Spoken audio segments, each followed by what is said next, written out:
Olá pessoal, sejam bem-vindos a mais um episódio do SciTalks. O tema de hoje é Core Banking, da reestruturação à padronização em uma plataforma all-in-one. Eu sou Matheus Marota, Head de Negócios aqui na Saido, e hoje os nossos convidados são Pedro Furley, líder de negócios na FINEP, e Henrique Viana, líder de projetos da FINEP. Lembrando de vocês enviarem as perguntas no nosso chat, iremos responder a todos e aproveitem para se inscrever no canal e acompanhar todas as novidades. Pessoal, muito obrigado pela presença. Para a gente começar, eu queria ouvir um pouquinho de vocês sobre a trajetória de vocês na FINEP até aqui, como tudo começou. Conta um pouquinho para a gente. Vou começar. Eu sou Henrique Viana, como já foi dito. Eu comecei na FINEP há 21 anos. Né? Eu entrei na FINEP ainda como estagiário. E depois eu fiz o concurso, a FINEP é uma empresa pública, e trabalhei lá já com orçamento, né? Entrei no departamento de orçamento, depois eu cheguei a ser gerente de departamento de tesouraria, fui superintendente financeiro, já participei de outra implantação de sistema, né? A gente implantou um RP há aproximadamente 10 anos atrás, em que eu fui o líder de negócio, então tinha o papel que o Pedro tem hoje no projeto que a gente está fazendo. E agora eu estou na superintendência financeira, não no cargo de superintendente, mas eu trabalho na superintendência como líder de projeto, e a gente vai contar um pouco da história hoje. Meu nome é Pedro Furley, eu tenho uma história parecida com a do Henrique. Eu comecei como estagiário na FINEP em 2003 e acabei ingressando na FINEP em 2008, na área de cobrança, e estou nela até hoje, só que agora participando do projeto de implantação do Core Banking na empresa. Bacana. E conta pra gente um pouquinho o que é a FINEP, como que é a atuação da FINEP? A FINEP é uma empresa pública vinculada ao Ministério de Ciência e Tecnologia e é uma instituição financeira, né? Então, eu costumo dizer que a gente tem duas FINEPs, né? Existe a FINEP, empresa, instituição financeira, que financia projetos de inovação utilizando instrumentos que a gente chama de instrumentos reembolsáveis, né? Então, a gente oferece créditos subsidiados para as empresas, e a gente também atua com participação através de fundos de investimento, em que a FINEP não só capacita, a gente ultimamente até nem tem capacitado tanto, porque os gestores já estão capacitados, mas no início a gente trabalhou muito com isso, capacitando os gestores para fundos que investiam em empresas inovadoras. E atualmente a gente também trabalha como cotista desses fundos, a gente opera como cotista desses fundos, apoiando empresas dessa forma.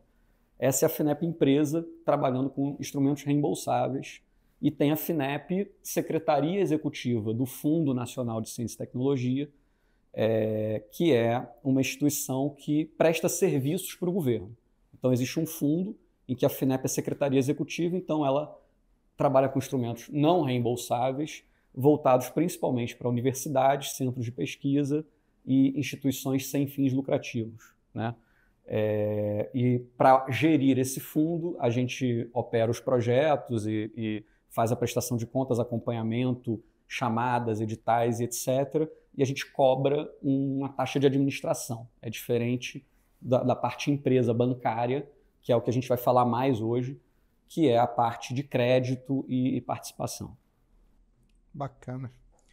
E quem que vocês acham, pessoal, de quem está nos assistindo, que não podem perder esse papo de hoje, que vão se beneficiar com certeza dessa conversa aqui?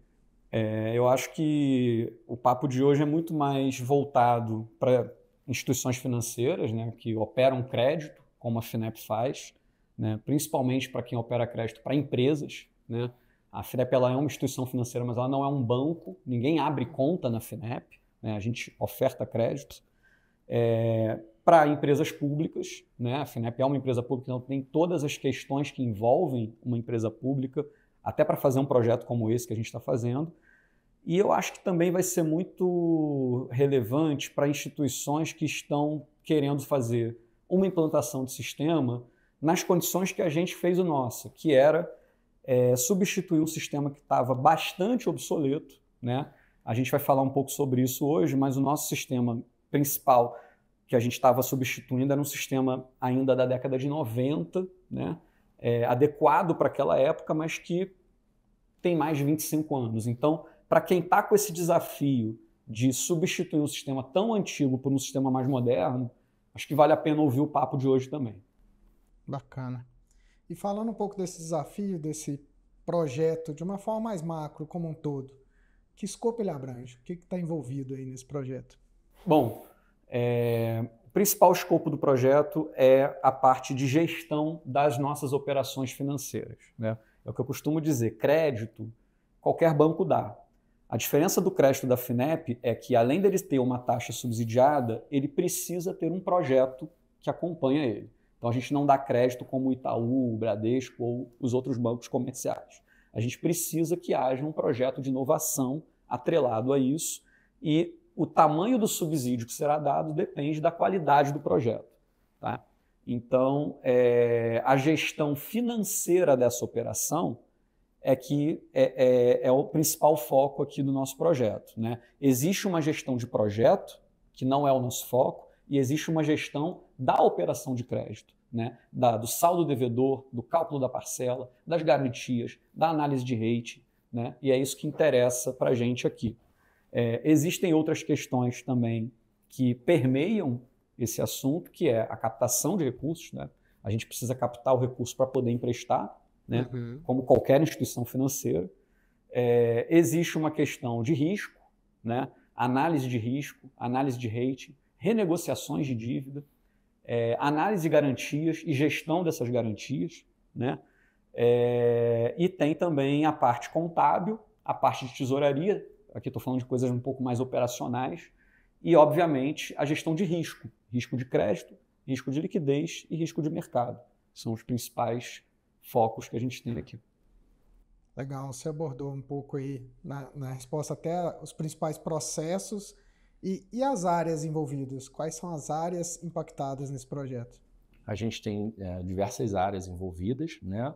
A gente tem a área de gestão dos contratos reembolsáveis, a gente tem tesouraria, temos captação de recursos, contabilidade, toda a área de crédito, né? Análise de crédito, acompanhamento de crédito, renegociação de dívidas, então risco, né?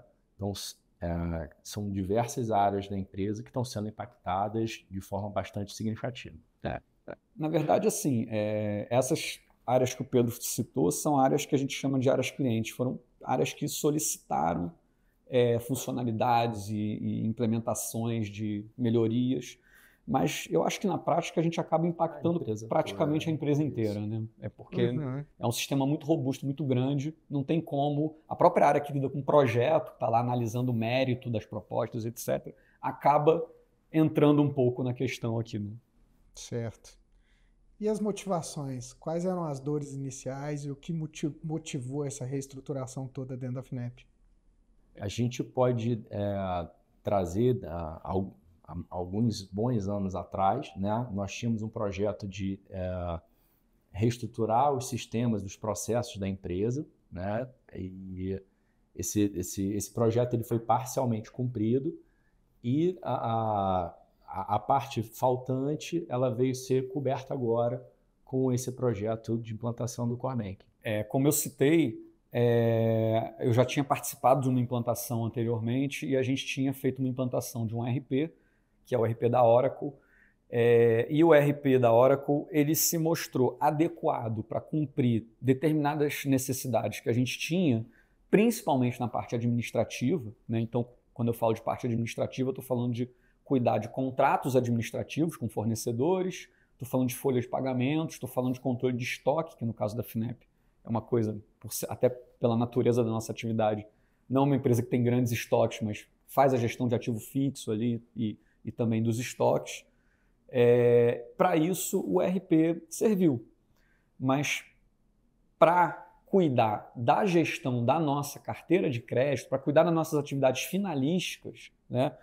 Não só carteira de crédito, mas captação, toda essa parte que a gente falou que é o escopo do projeto, o ERP da Oracle não foi adequado, né? Não se mostrou uma ferramenta adequada.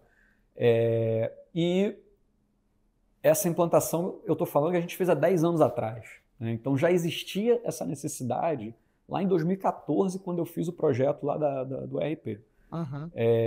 Não atendeu, ficou latente essa necessidade.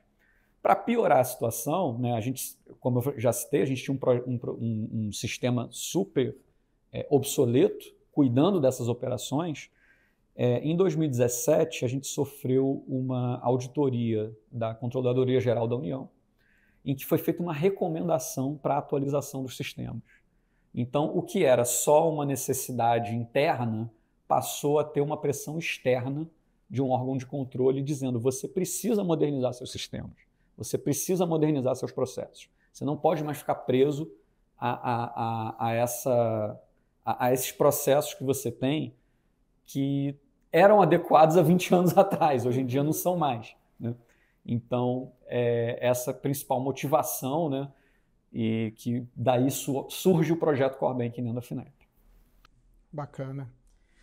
E aí eu imagino o desafio, né? Você citou alguns sistemas aí, mas e a migração disso tudo, integração com sistemas legados, como que foi esse desafio e como que as equipes venceram, né, esse passo aí? Eu costumo dizer que esse é o maior desafio, né? Eu falo muito com o Pedro, especificar a funcionalidade, entregar para o desenvolvedor te entregar isso depois e você testar, não é que seja fácil, mas é a parte mais fácil, né? O nosso projeto ele tinha o objetivo de desligar os sistemas anteriores, né? E você só consegue fazer isso se você de fato consegue pegar tudo que tinha no sistema legado e trazer para o sistema novo, né? E esse é o grande desafio, porque eu costumo falar isso, né? O mundo não para você implantar sistema. A gente tem que trocar a roda do carro com ele andando, né? Então, eu não posso chegar para o Pedro, que está no projeto atualmente, mas é o gestor do departamento que cuida das operações, e falar assim: Pedro, não emite boleto esse mês não, porque eu estou fazendo uma migração de dados. Ele não pode fazer isso, né? Então, a gente tinha que trabalhar com janelas de oportunidade, né? A gente tinha que mensurar períodos em que os dados estariam mais fáceis de sanear e não sofreriam tantas mudanças em relação à última extração para conseguir migrar, né? E foi um esforço grande, acho que o Pedro até pode falar um pouco sobre isso, porque foi um esforço dele com o pessoal da Saido. Sim. Nós fizemos um trabalho de migração, né, em conjunto com a Saido, que a gente primeiro mapeou todo o trabalho que seria exigido, né, de migração, os dados que seriam migrados, fizemos todo esse mapeamento e resolvemos que nós iríamos fracionar as migrações, né? Então, nós tínhamos um escopo X de contratos e nós fomos fazendo a migração por parte, né? Essa migração, nós agrupamos os contratos pela similaridade entre eles. Isso acabou se mostrando bastante frutífero, né? E aqui vale uma observação, né, que a gente teve um apoio muito grande da Saido, né, nesse quesito. A Saido nos ajudou tanto com questões relacionadas ao tratamento dos dados. Então, foi possível, né, quando a gente mandava as informações para a Saido carregar na base de dados, a Saido identificava problemas nos dados e nos devolvia: ó, esses dados aqui estão com problema, verifique. E também com travas, com checagens, que nos ajudava a fazer a migração desses contratos com maior consistência, né, com maior veracidade das informações. E aquelas informações que foram migradas, elas são informações úteis hoje, né? Não foram apenas migrações para constar que foram migrados. Foram migrações que a gente consegue extrair os dados, né? Extrair datas, valores. Todas as informações contratuais a gente consegue buscar desses contratos migrados. Então, foi um trabalho, né? Está sendo, que a gente ainda está na fase final da migração. Está sendo, né, um trabalho bastante frutífero, está rendendo, a gente está conseguindo migrar e os dados estão sendo dados úteis, né, para a gente. Então, isso que é a parte mais importante desse trabalho. Legal. Eu brinco com os nossos clientes que a plataforma ela permite que a gente automatize a própria migração. Ouvindo você contar é um exemplo claro disso acontecer. Eu lembro, Sim, sim. Bem legal. foi criado um processo para migrar. Exatamente. Viu que tem, e é uma série de cheques de consistência que eram feitos para que a gente trouxesse o dado assim o mais preciso e correto possível, né? Então, isso aqui não existe, esse dado com esse aqui não faz sentido. Isso é muito importante para a gente ter certeza que a gente estava fazendo uma migração certa. Uma coisa que a gente não falou quando você faz uma migração de uma base tão obsoleta como a que a gente tinha para uma base nova, uma base mais moderna, uma dificuldade que a gente teve, é por isso que eu falei lá no início que eu acho que esse bate-papo aqui é importante para quem está fazendo uma migração com essas características, muitos dados que a gente precisava migrar, eles sequer existiam nas bases anteriores. Uhum. Né? Era outra estrutura de dados, era outra necessidade de armazenamento, né? Então a gente teve que fazer um trabalho grande de levantamento de dados que não existiam e cruzamento dessas informações com os dados que existiam para conseguir gerar um dado que pudesse entrar na plataforma. E esses dados entraram na plataforma e imediatamente começaram a ser consumidos. O que gerou, a gente vai falar um pouco mais sobre isso, os ganhos de agilidade, os ganhos nos relatórios, os ganhos de eficiência, tudo que a gente começa a perceber com a implantação do sistema. Né? Legal. E conta um pouco mais para a gente disso agora, de solução, tecnologia, o que foi implementado para resolver ali os gargalos críticos, fluxo de caixa, os contratos de captação, liberação de crédito. A gente às vezes fala do projeto como um projeto que substituiu o nosso antigo sistema que estava obsoleto, de gestão das operações de crédito estava obsoleto. Na verdade, o projeto era muito mais do que isso, né? Porque ele não está apenas substituindo aquele sistema que cuidava da gestão do crédito, né? Da operação do crédito. Ele também começou a gerenciar a parte de garantias, que era feito num controle artesanal pela área de garantias. Ele também trouxe um controle para as nossas operações de captação, que também, a FINEP ela tem poucas operações de captação, é verdade, mas aquele controle todo era feito com base em controles manuais. Né? E a gente conseguiu colocar isso em muito mais do que era esperado, porque não é só o controle agora está sistematizado, os processos estarem sistematizados, o próprio sistema já alerta quando tem uma parcela para pagar, pede para que seja feita uma conferência, a área aprova. Isso, o próprio sistema já gera o boleto de pagamentos automaticamente para que a gente pague para o nosso... as pessoas que deram o crédito para a gente, né, a captação. Existe ferramenta de simulação. Né? Isso serve tanto para a área de captação quanto para a área que está fazendo, por exemplo, renegociações de crédito. Né? O crédito que a FINEP dá ele é padronizado, né, de acordo com os nossos produtos.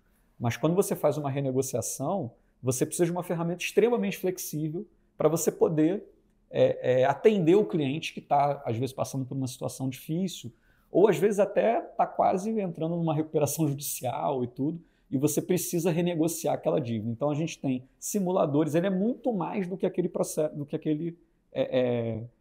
do que só o sistema de gestão de crédito anterior. Né? A gente está implantando ferramentas de gestão de risco, né? Com teste de estresse, com, enfim, todos aqueles modelos que são feitos, né, para mensuração de risco de liquidez e etc. Então, o escopo do projeto é muito grande. Uhum. Né? Não à toa, ele é um projeto que já está no 4º ano. Né? São, como o Pedro já falou, né, eram 9 áreas demandantes, mas a quantidade de áreas impactadas são dezenas, né, dentro da empresa. Então, o escopo é muito grande. E também, para acrescentar, a gente tem esse projeto, ele nasce do básico. Né? Em que sentido? Antes dessas funcionalidades avançadas que o Henrique falou, a gente trabalhou coisas básicas como o cadastro do cliente, cadastro de índices financeiros, né? Automatizamos essa parte de índices financeiros. Então, assim, primeiro a gente trabalhou uma base, né? As coisas mais simples das operações, né? Cálculos, isso tudo foi trabalhado por baixo, né? antes da gente vir com as funcionalidades mais avançadas, né, isso é importantíssimo. Então, assim, foi de baixo, né? A gente praticamente construiu o sistema do zero junto com a Side. Bacana. E pensando aí nesses 4 anos de jornada aí, vocês já conseguem pontuar ganhos, benefícios imediatos que vocês tiveram com o projeto? Sim. Principalmente, você pode falar melhor do que eu, né, Pedro? Com certeza. A gente teve, a gente conseguiu, né, evoluir muito na questão do autoatendimento, né, automação também.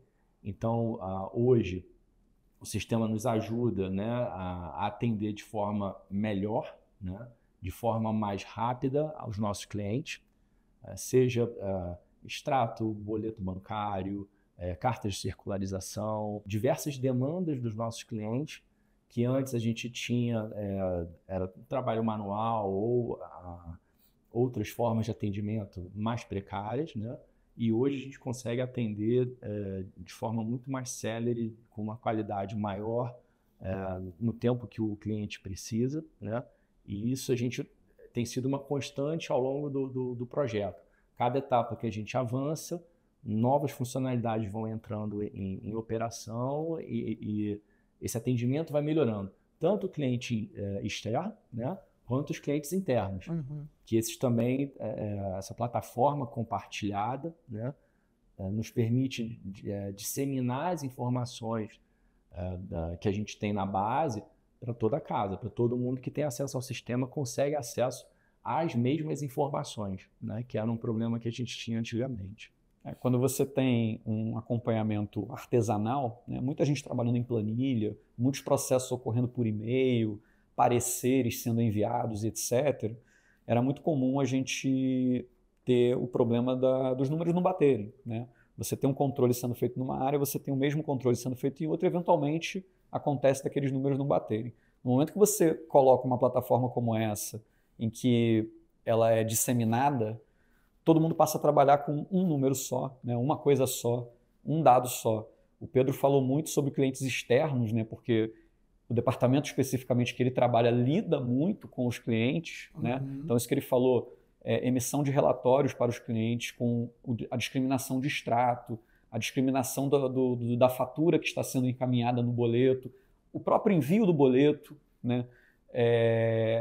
Melhorou muito, né? A gente começou a mandar isso de forma automatizada e não só para o cliente, às vezes para os próprios garantidores dos clientes, para acompanhar aquela dívida, né? Era uma coisa que quase sempre a gente fazia só por demanda, né, Pedro? E agora a gente começou a fazer de forma automatizada para todo mundo, né? Mas principalmente, assim, eu gosto muito de pensar, o Pedro lida muito com o externo, mas o interno também melhorou muito, né? Quando você tem sistemas não conectados, né, não disponíveis para o resto da casa, você acaba virando dono daquela informação e sempre que alguém precisa daquele dado, ele precisa te solicitar, né? E aí quando você coloca uma plataforma em que todos têm acesso a números que estão que são únicos, né, você tem um ganho de eficiência e agilidade muito grande, né? O departamento do Pedro teve uma queda vertiginosa na quantidade de pedidos de informação, né? Isso já é um ganho extraordinário para a gente, né? Bacana. Todo mundo, seja interno ou externo, ali tendo transparência e visibilidade de todo o processo, né, de tudo que está acontecendo. Bacana. E vocês perceberam mitigação de riscos operacionais? Quais, como? O que vocês perceberam nesse sentido? Em relação à mitigação de risco, né, a gente citou um exemplo que é bastante pertinente, né, que é esse compartilhamento de informações, né? A gente ter unidades que tenham números divergentes, né, é um problema, né? E com essa disponibilização das informações para a empresa inteira, né, a mesma informação, a gente consegue certamente mitigar riscos, né? Há outras formas, né, que a gente conseguiu, né, mitigar risco, levando muitos processos para dentro do sistema. Então, hoje a gente executa diversos processos dentro do sistema, né? Antes podia ser feito alguma coisa por e-mail, por planilha, né? E hoje a gente tendo a estruturação desses processos dentro do sistema, a gente diminui erro, né? O usuário tem menos margem para errar, as informações ficam registradas dentro do sistema, quem fez, quando fez, até para fins de auditoria, né? Checagens desse tipo, a gente tem essa mitigação de risco muito evidente no nosso dia a dia. Isso, um ponto que o Pedro levantou que é importante. Facilitou muito o trabalho da fiscalização e da auditoria, né? A gente mal colocou as funcionalidades em produção e a gente já começou a ser auditado, né? Empresa pública, quem já trabalhou em empresa pública sabe que nada é mais auditado do que uma empresa pública, porque você tem a sua auditoria interna, a sua auditoria externa contratada e você tem todos os órgãos de fiscalização. Você tem Tribunal de Contas, você tem Controladoria Geral, você tem Ministério Público, está todo mundo olhando o que você faz. E foi muito satisfatório para a gente, logo depois de colocar os processos em produção, a gente foi auditado, né? Recebemos auditoria da nossa auditoria interna e o resultado do relatório da auditoria foi nenhuma ressalva, né? Bacana. O que é uma vitória. Assim, a gente nem esperava isso, porque assim, logo depois de implementar um processo, você imagina que tem alguma coisa ainda para fazer, né? Mas a gente foi muito elogiado pela própria auditoria interna, o que deu para a gente um certo, né? Eu até divulguei para as pessoas, falei, olha gente, estamos no caminho certo. Legal, legal, parabéns pelo resultado. E pensando um pouquinho nos impactos e resultados, pessoal, vocês já conseguem ver alguma métrica de performance, redução de custo, melhoria na operação, produtividade? Sim, a gente tem alguns números, né? A nossa carteira, ela é uma carteira que ela é marcada não pelo volume de quantidade de operações, né? Mas um volume maior, né, no ticket médio, né? Essa é uma característica dos nossos clientes, dos nossos contratos. E a gente consegue perceber que a gente atendia cerca de uns 150 clientes concentrados no início do mês, né? Era uma característica, né?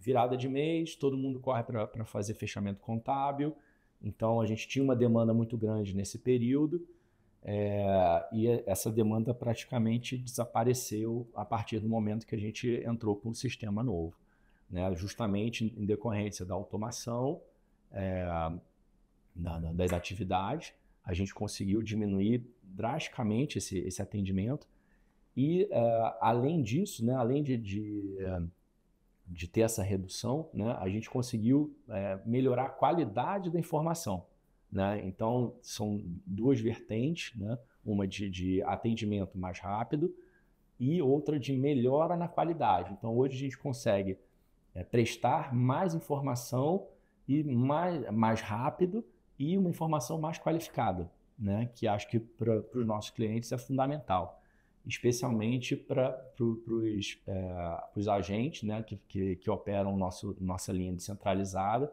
Eles demandam muita informação, porque também são demandados, então a gente consegue prestar essas informações de forma tempestiva e informação com qualidade. Temos ainda coisas a avançar, né? Existem pontos a serem melhorados, mas a gente já conseguiu bastante evolução nesse aspecto. Inclusive, o Pedro tocou num ponto importante, né? Quando eu falei como é que a FINEP atua, eu falei, né? A FINEP oferece crédito, faz participação via fundos, tem a parte que a gente gere um fundo do governo, presta serviços para o governo.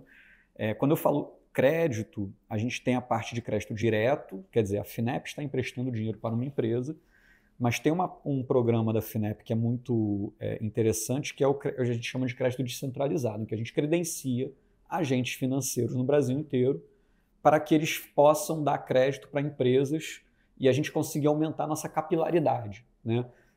A FINEP fica lá no Rio de Janeiro, a gente tem 600 funcionários.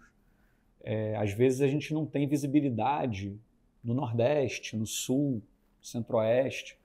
Então a gente credencia agentes, o BDMG aqui em Minas é um dos nossos agentes, a gente tem agentes no Sul, BRDE, Banrisul, agências de fomento, Desenvolve São Paulo, tem a Bahia, desenvolvimento do Piauí, etc.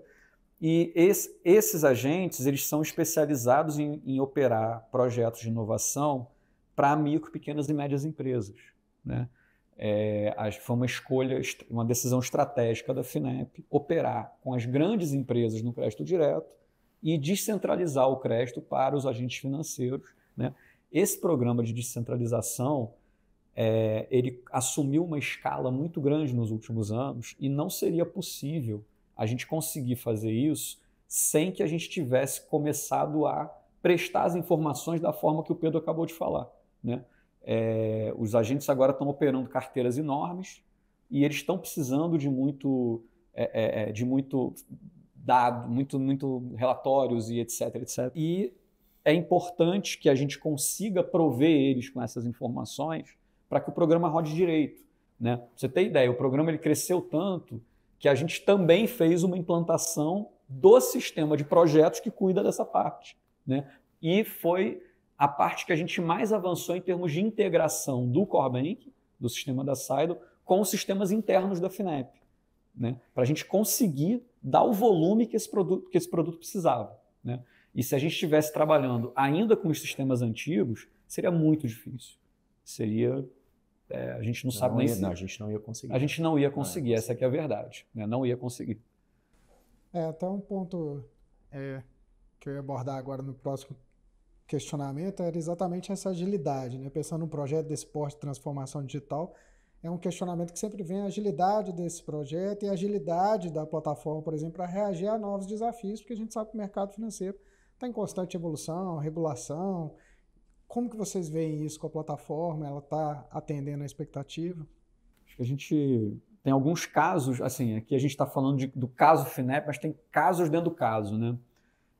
A gente tem passado por, assim, a gente precisa atender a essas regulamentações e elas aparecem o tempo todo, especificamente para instituições financeiras, tem um volume muito grande, né? Um exemplo que a gente pode dar é a resolução 4966, que entrou agora, né? Ela é uma resolução de 2021, mas que entrou em vigor, de fato, a partir de 1º de janeiro de 2025.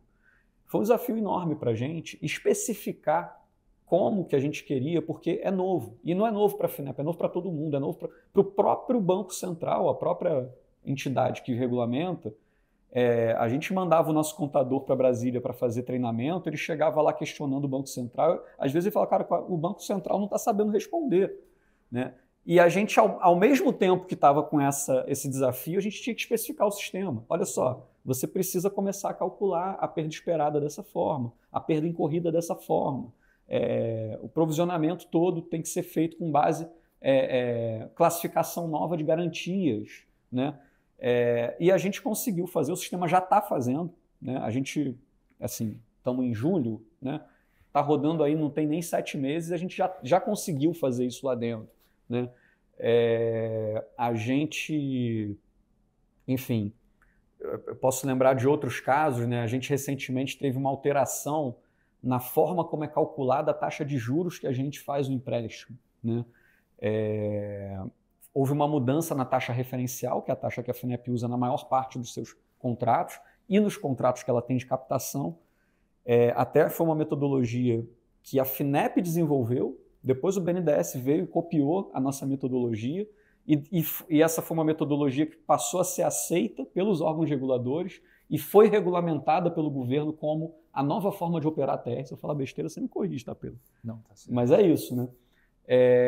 E a gente especificou isso dentro do sistema, e isso, assim, a gente colocou em produção em 1 mês, né? 15 dias de desenvolvimento, 15 dias testando e bota, né? Então, assim, é uma agilidade muito grande, né? A gente tem outros casos, a gente vai poder falar aqui, acho que o Standstill a gente vai poder falar um pouco depois, também foi um desafio enorme para a gente, mas não é dentro da parte de regulação, mas que é um exemplo de agilidade para você conseguir adequar as realidades que vão se impondo para a gente, né? Legal. E em termos de compliance e segurança dos dados, como que o projeto contribuiu aí para a mitigação dos riscos regulatórios e também das exigências, né, do mercado financeiro como um todo? Acho que a gente já falou um pouco, né, sobre a questão da auditoria e tudo, né? O nosso processo era muito rudimentar, a gente tinha um processo muito artesanal, né? O que eu falo, quando você lida com um sistema obsoleto, o seu processo é obsoleto, né? Então, você tem um sistema que não se comunica com os demais sistemas porque ele usa uma linguagem que ninguém mais usa, ou porque a estrutura de dados dele não é mais adequada e os sistemas mais novos não conseguem conversar com ele, você não consegue fazer uma API. O que você faz? O teu processo fica rudimentar. Então, você começa a ter pareceres sendo enviados por e-mail, né, assinados numa ferramenta de assinatura e fica lá naquele sistema de assinaturas eletrônicas, alguém tem que ir lá buscar, aí manda por e-mail para alguém, anexado uma planilha com uma memória de cálculo que você precisa ter. No momento em que você coloca isso dentro de um sistema moderno, você acaba com isso tudo, né? Está tudo anexado dentro do processo que é facilmente auditado. Foi o que eu falei na resposta anterior. A gente sofreu auditoria logo de cara, né? Inclusive, importante, né? Quando eu falei o que motivou o projeto, a gente tinha um apontamento da CGU. Esse apontamento já caiu. Legal. Né? Eles olharam o que a gente fez, olharam o sistema e falaram, vocês fizeram a substituição que a gente pediu para vocês fazerem. Agora vocês estão com o sistema, né? Então, a melhoria é enorme, né? O que eu posso dizer. Não sei se o Pedro tem mais exemplos, mas... Posso citar o próprio atendimento, né, de demandas da CGU, né? Essa que o Henrique indicou, né? Era um apontamento específico de atualização do sistema, mas a gente teve, né, ao longo dos últimos anos, demandas relacionadas a dados, né? Então, a CGU vinha solicitando dados dos contratos, né? Listagem dos contratos, indexador, o valor do financiamento, diversas informações que a gente levava, a minha unidade participava dessas respostas, a gente levava semanas para construir todo o arcabouço da resposta. E agora a gente vê que fica muito mais fácil, o atendimento é muito mais rápido, a gente já tem tabelas, né, dentro do sistema, utilizando os analytics, né, que o sistema proporciona. Já temos essas consultas mapeadas e construídas. Então, hoje em dia, chegando que a gente sabe que vai chegar, são demandas periódicas da CGU, então a gente já tem a estrutura já construída que a gente vai conseguir responder muito mais rápido. E pensando um pouquinho em futuro, pessoal, o que vocês veem de próximos passos aí desse Core Bank da FINEP? Bom, o Pedro está vendo muita coisa, né?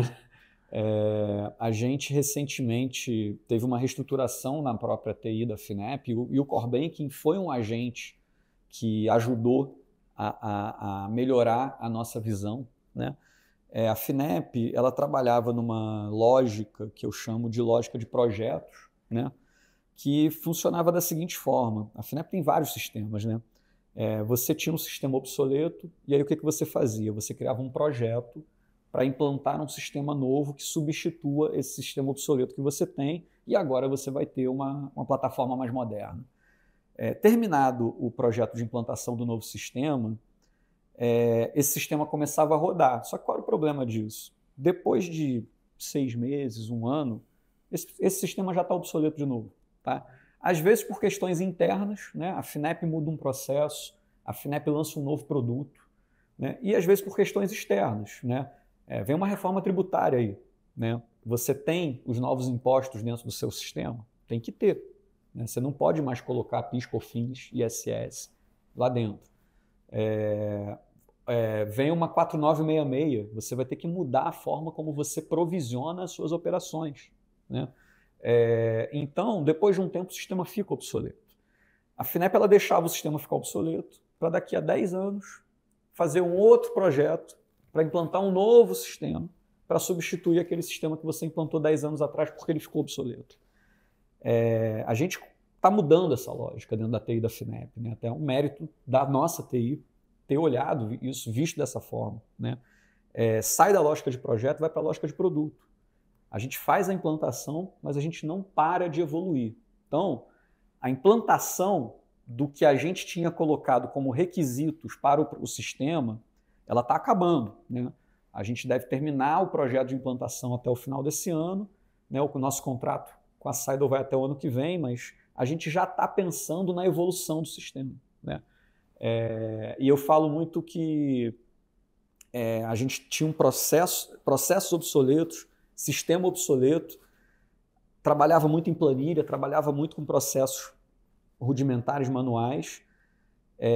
Esse projeto que a gente fez, ele é super importante para trazer a FINEP para um estágio em que ela possa pensar no próximo passo, que é trabalhar com as tecnologias mais modernas que existem hoje, né? Então, a gente não colocou ainda as tecnologias digitais mais modernas. A gente não está acessando Big Data, a gente não está usando IA, não está usando cripto, não está usando... E até não faz sentido, mas a gente poderia, né? Enfim, as tecnologias mais modernas. Mas com esse projeto, se torna possível pensar na utilização desse tipo de tecnologia. E a gente já está pensando na evolução do sistema com essa ótica. Colocar uma IA dentro do sistema que vai ser capaz de fazer coisas, desde coisas simples, do tipo eu fazer uma pergunta para ela e ela consiga achar a resposta dentro do que eu determino, que é a base de dados que ela pode ver, né? Até fazer uma verificação se a minuta da carta de fiança que o banco enviou para a FINEP está no padrão da FINEP, né? Às vezes são coisas bobas que você fala, né? Mas que geram comoção muito grande quando você implanta e que poupa um trabalho grande dentro da instituição, né? Eu lembro que uma das coisas que a gente fez que causou mais comoção, e que não necessariamente é um desenvolvimento muito complexo, é verificação de certidão, né? Para você fazer uma liberação de projeto, você tem que olhar 6 certidões. Você tem que olhar sanções administrativas, improbidade, tem que olhar se a empresa não está na lista de trabalho escravo, tem que olhar o CADIM, a certidão com o FGTS e com a PGFN, né? A gente automatizou essas 4, já conseguimos fazer 4, a gente não fez as outras 2, só porque eu preciso ter um contrato com a Serpro e com o FGTS para poder olhar, porque senão já estava feito. Isso foi uma comoção tão grande, porque existe um consumo de homem-hora para fazer trabalhos que são simples, né, que são enormes, né? Então, a gente está pensando no futuro em utilização de tecnologias digitais mais modernas, com base no que a gente fez. Foi o que eu falei para o Pedro. A gente tinha um sistema da década de 90.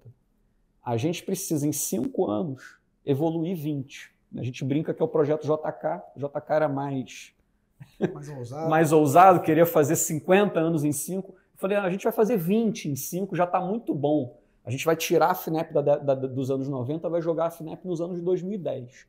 Mas a gente está olhando para frente, a gente já está pensando em trazer a FINEP para 2025. Né? E aí vai ser o que a gente está pensando daqui para frente. Esse aqui já botou um monte de coisa que ele quer que faça, né, Pedro? Com certeza.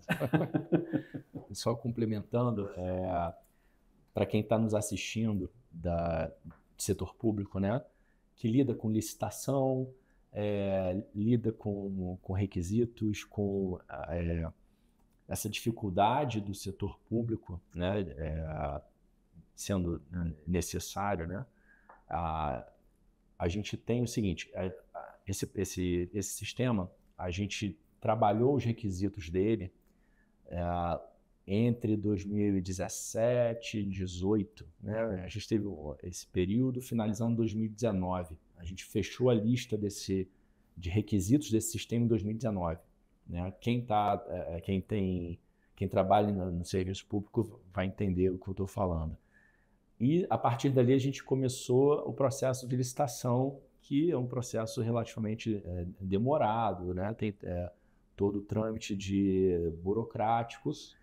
E pesquisa de preço, monta TR, faz o edital, disponibiliza, os fornecedores olham, dão sugestão, a gente volta para a prancheta, faz o edital, bota para licitar. A gente teve uma licitação deserta, então é um processo demorado, trabalhoso, né? É difícil da gente avançar, mas a gente conseguiu avançar. Então, a gente montou, né, pensando no ano de 2019, de lá para cá a gente teve uma evolução tecnológica bastante grande, né?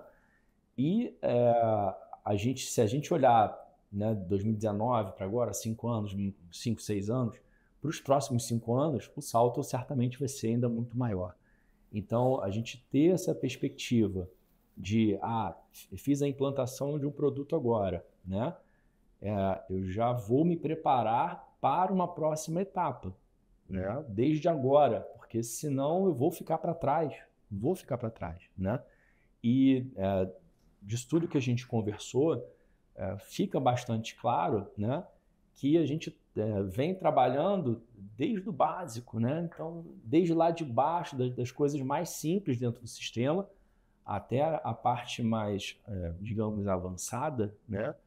Funcionalidades mais avançadas, né? Só que agora a gente para ali em 2019, né? Que era o escopo dos nossos requisitos.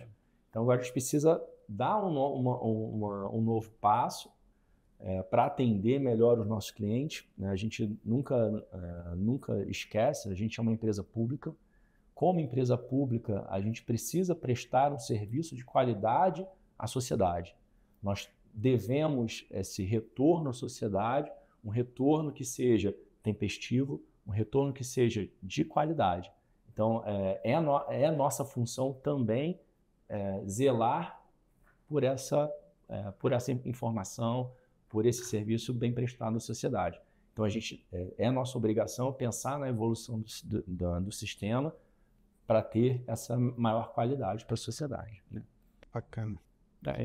E ninguém sai da planilha Excel e vai para o IA, vai para o Big Data, né? Você tem que percorrer esse caminho, né? E eu acho que a gente percorreu muito bem esse caminho nos últimos anos.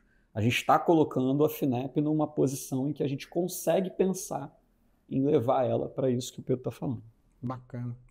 Todo esse processo, né, criterioso e trabalhoso, de fato, de escolha de uma solução também, é importante, né, para vocês chegarem ali num ponto não só de executar o projeto, a transformação digital, mas ter algo ali que vai permitir vocês irem além, né, continuarem evoluindo. E eu tenho certeza, puxando sardinha, que a plataforma ainda vai entregar muito para vocês. A gente espera que sim. Vai sim.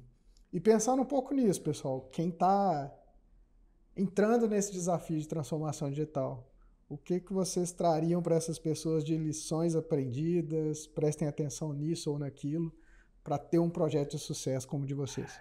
Olha, tem muito aprendizado que a gente teve, né? Uma coisa importante, até a gente estava conversando recentemente, eu e Pedro, né? Faz direito, né? A gente às vezes vai trabalhar com TI e a gente ouve muito aquela questão do que o pessoal chama de MVP, né? Que é o mínimo produto viável, né? Que quase sempre está atrelado a uma lógica de entregar alguma coisa o mais rápido possível porque você precisa entregar no prazo, etc. Uma coisa que eu acho que foi mérito do nosso projeto foi conseguir trabalhar com tranquilidade para entregar o melhor possível, né? Às vezes a gente tinha discussões que era assim, olha, a gente consegue entregar isso aqui, um cálculo aproximado de uma simulação que a gente está querendo fazer. A gente estava especificando uma funcionalidade de projeção de fluxo de caixa, né? E olha, tem um cálculo aqui que é aproximado, ele é bastante bom, mas ele não é o ideal. E aí, conversando até com a nossa área de negócio, ela falou assim, olha, se a gente quiser o ideal, o que acontece? Eu falei, olha, vai demorar mais um ciclo, né? E a gente trabalha com ciclos de implantação, né? A subida dos SciBox, né?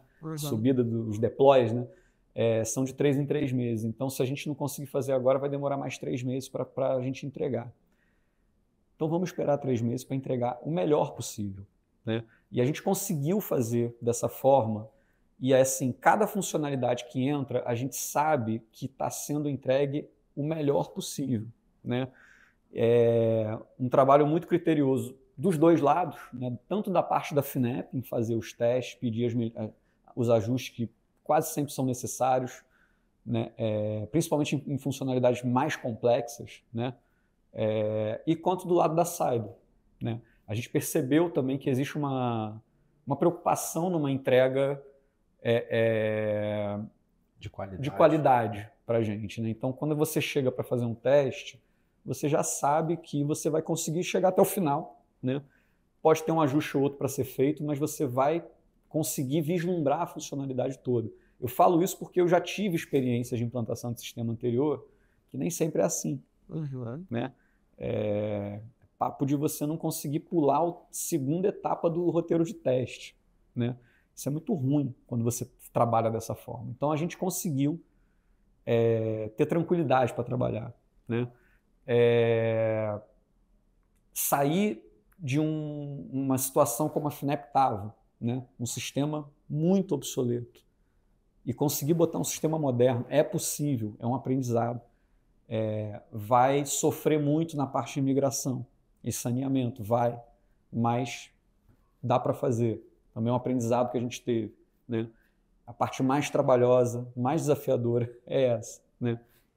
E é necessário fazer se você quer desligar os seus sistemas legados. Senão você vai trabalhar, você nunca vai desligar. Você sempre vai ter que recorrer a ele para pegar histórico, para pegar dados, né? A gente está judicializando uma empresa. Esse cara estava lá quando a gente ainda estava. Se você não trouxer tudo, você ainda vai ter que ficar recorrendo. Então, dá trabalho? Dá, mas vale a pena. Traz tudo, tá? Saneie esses dados. Enfim, tem uma série de outras coisas que a gente poderia falar, mas acho que a gente tem tempo e eu falo muito. Então, eu vou parar um pouco por aqui, mas tem muito aprendizado. A gente está à disposição também para conversar. Acho que vale ressaltar um ponto que eu acho que a gente teve sorte, né? Que é o seguinte, a gente começou, de fato, o projeto final de 2021, né? E nós tínhamos uma diretoria à época que comprou o projeto, né? Nos deram o apoio necessário para a gente tocar o projeto daquele jeito. Sendo do setor público, né? A gente vive mudanças de governo, houve a mudança de governo no ano seguinte e, por sorte, não sei se é sorte, acho que foi um bom entendimento, né? Da nova gestão. Ela também comprou o projeto. Então, a gente teve a sorte de ter uma continuidade, mesmo com uma alteração de governo no meio, né? Uhum. Então, acho que vale a pena um esforço, você dedicar um tempo a mostrar a importância, a vender aquela ideia, né? A importância dela para a empresa, né? Seja para a direção que for, né?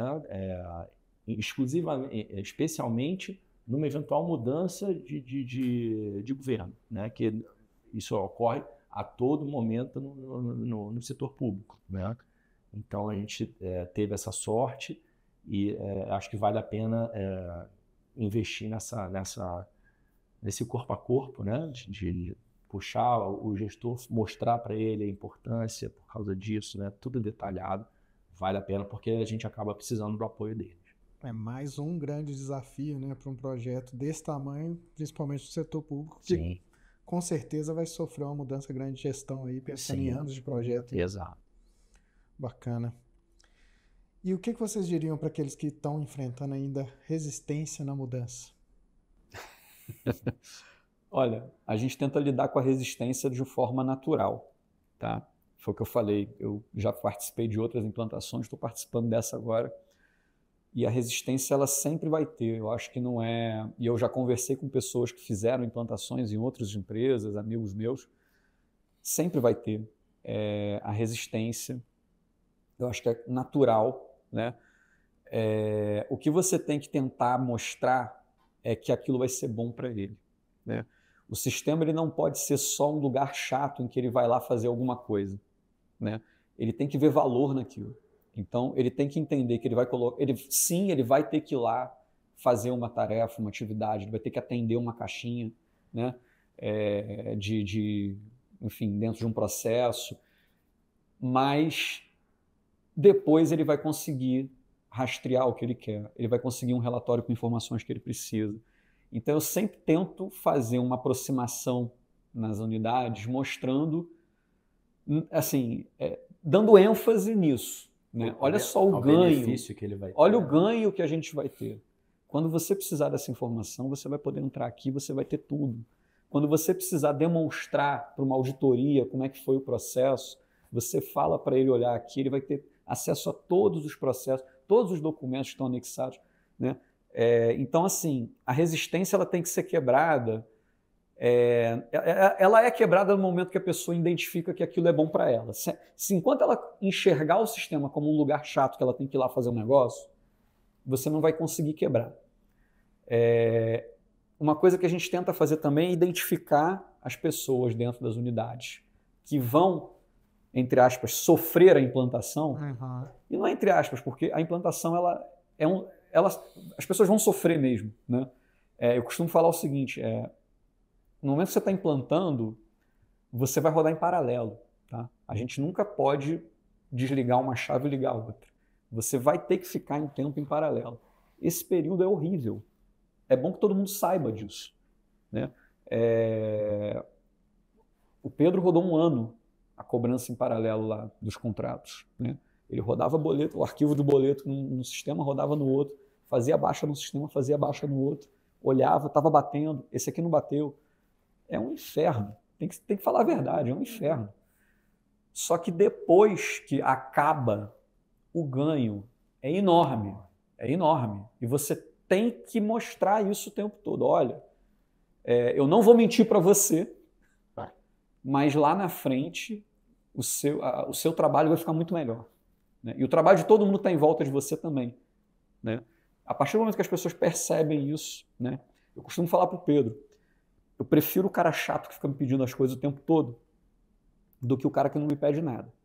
Porque o cara chato que está me pedindo um monte de coisa no controle, ele quer usar. Se ele está me pedindo é porque ele tá querendo aquilo. Né? Eu prefiro esse cara. E eu falo, a gente tem que atender esse cara. Né? E a gente vai tentando. Alguns casos, tem casos de muito sucesso. A gente conseguiu quebrar algumas resistências muito... Né? A gente até nem achava que conseguiria, né, Pedro?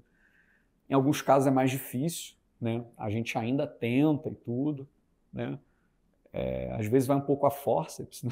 Não tem jeito. Tá todo mundo trabalhando ali, não pode um cara não trabalhar. Olha só, você vai ter que entrar, né? Mesmo que ele veja aquilo ali só como uma coisa chata que ele tem que entrar e fazer, talvez no futuro ele consiga enxergar que não é isso, mas a gente... O ponto que o Henrique falou de identificar, né, pessoas nas unidades que são mais flexíveis, que estão mais propensas à inovação, propensas a ajudar, né? Isso é muito importante. Tá?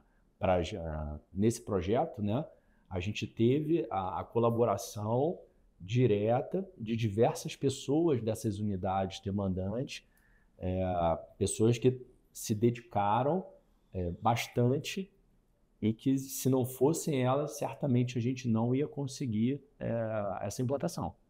Né? Então, essa foi uma etapa muito importante, tanto para desenvolver, quanto para testar e depois para disseminar nas unidades aquele conhecimento, né, do novo sistema. Então, certamente isso é bem importante. Eu lembro quando eu fiz a implantação do ERP lá atrás, a gente tinha uma consultoria que ajudou a gente naquela implantação. E a consultoria ela trouxe um dado na época, não sei qual o dado hoje, né? Porque eu fiz essa implantação há 10 anos atrás, mas eu lembro que isso me chocou na época que eu fui fazer aquela implantação, que elas trouxeram um dado mostrando o seguinte: mais da metade das implantações que dão errado por causa de resistência. Né? Então, esse trabalho, que é um trabalho que eu faço muito, Pedro também faz, a gente tem outras pessoas que ajudam a gente, é muito importante, né? Porque senão não dá certo, não vai dar certo. Na prática está todo mundo no mesmo barco, né? Então mostrar para todo mundo, por mais tortuoso que vai ser ou difícil o caminho ali, o objetivo estando claro para todos ali já ajuda bastante no convencimento. Mas claro que sempre vai ter os mais difíceis e os mais normal. Tem que encarar com naturalidade. Parte. Exato. Legal. Ótimo conselho. Pessoal, e para a gente finalizar, o que vocês enxergam de tendências? O que vocês acreditam que vem por aí no mercado financeiro? Olha, o mercado financeiro é tradicionalmente um mercado que inova muito, né? A gente está falando aqui que a gente está trazendo a FINEP para uma situação em que a gente vai poder começar a acessar as tecnologias mais modernas, mas a gente sabe que no setor bancário essas tecnologias mais modernas já estão sendo usadas há muito tempo, né? Já tem empresa fazendo análise de crédito usando IA há muito tempo, já tem empresa fazendo renegociação de dívida usando algoritmo há muito tempo, né? E para a gente que está correndo atrás, né? A gente não vai mentir, a gente estava correndo atrás, a gente está tentando trazer a FINEP para a fronteira, fica difícil de dizer. Mas eu acho que o uso de dados já vem sendo usado por muitas instituições, mas a gente sabe que isso está se aprofundando cada vez mais, né? Essas bases de dados enormes que você consegue mapear e calcular probabilidades em cima de coisas que você talvez nem... nós, assim, a gente é nem capaz de dizer, né? A gente fala assim, pô, a Amazon consegue dizer para você 213 características da sua personalidade. Você não consegue dizer 213 características da sua personalidade. Né? Então, eu acho que o setor bancário ele usa muito a tecnologia, né? É um setor de vanguarda. A gente está tentando se colocar nessa posição de começar a fazer isso também.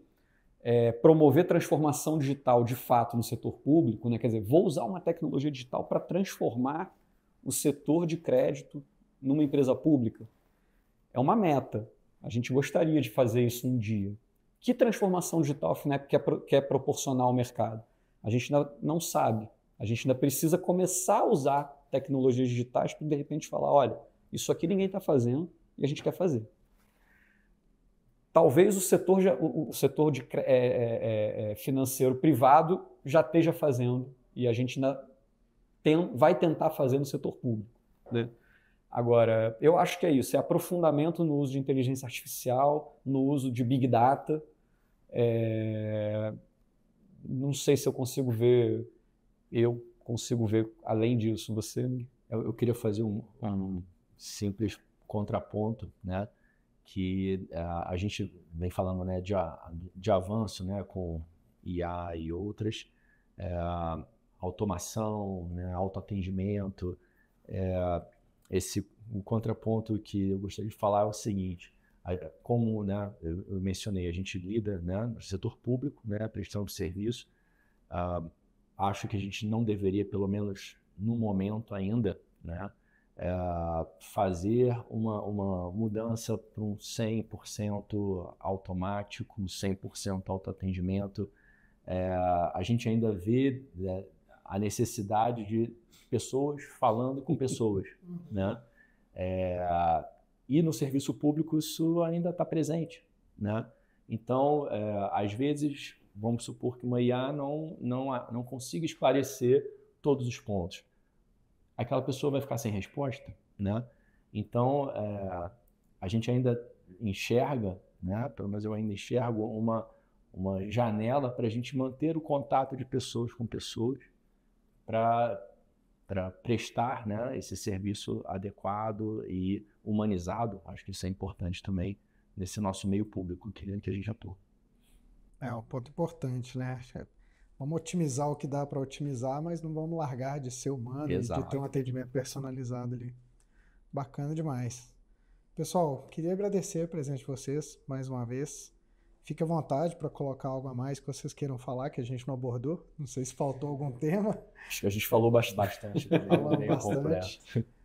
Parabéns pela iniciativa, pelo projeto e pelo sucesso do projeto. E espero que venham vários outros sucessos por aí. Beleza? A gente que agradece a oportunidade, né? A gente fica à disposição para quem está nos assistindo, né, para a gente responder eventuais dúvidas. Sim. E a gente conta com vocês também aí daqui para frente com esse nosso projeto. Pode contar sempre. Pessoal, vou agradecer também a participação de todos. Lembrem-se de seguir as nossas redes, se inscrever no nosso canal e ficar antenado às novidades, inclusive dos próximos eventos como este.